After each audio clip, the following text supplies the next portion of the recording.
Puluhan orang datang ke PN Jakarta Selatan hari ini. Mereka membawa satu pesan tegas. Tapi sebenarnya apa yang sedang mereka kawal? Jakarta kembali menjadi perhatian pada Rabu, 19 Agustus 2026. Puluhan massa menggelar aksi di depan Pengadilan Negeri Jakarta Selatan saat sidang pra-peradilan mantan Jampitsus Kejaksaan Agung Febri Adriansyah berlangsung di dalam gedung. Massa meminta hakim menolak permohonan pra-peradilan tersebut. Tapi ada satu hal yang membuat aksi ini menarik perhatian. Mereka tidak hanya meminta pra-peradilan ditolak. Mereka juga mendesak agar perkara pokok yang menjerat Febri diusut sampai tuntas. Apa yang sebenarnya terjadi? Aksi dilakukan oleh Gerakan Masyarakat Aksi Merdeka dan Jaringan Muslim untuk Keadilan Umat. Massa membawa spanduk dan mobil komando untuk menyampaikan orasi secara bergantian. Pesan utama mereka adalah meminta hakim menolak pra-peradilan Febri Adriansyah dan memastikan proses hukum berjalan tanpa intervensi. Lalu, apa saja tuntutannya? Gerakan Masyarakat Aksi Merdeka menyampaikan 5 tuntutan. Pertama, meminta Febri Adriansyah diadili.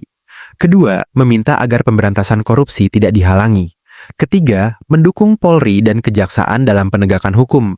Keempat, meminta dugaan megakorupsi yang mereka soroti diusut hingga tuntas. Dan kelima, meminta hukum ditegakkan kepada siapapun tanpa pandang bulu.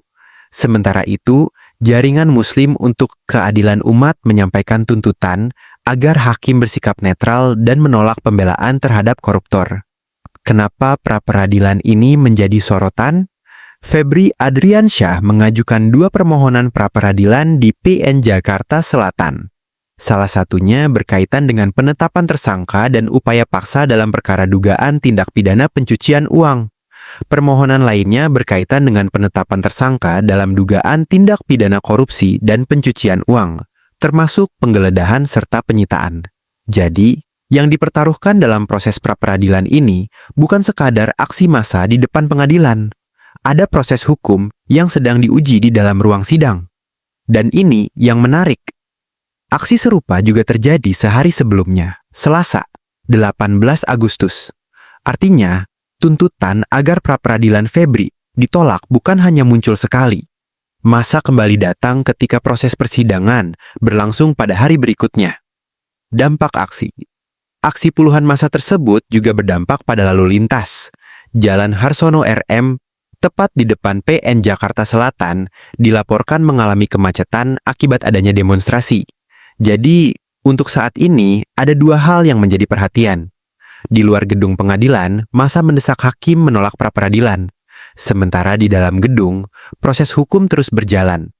Pertanyaannya sekarang, bagaimana hasil pra-peradilan Febri Adriansyah nantinya? Dan apakah tuntutan massa akan memengaruhi perhatian publik terhadap perkara ini? Kita tunggu perkembangan berikutnya. Anda sedang menyaksikan Berita dan Fakta. Subscribe agar tidak ketinggalan perkembangan berita selanjutnya.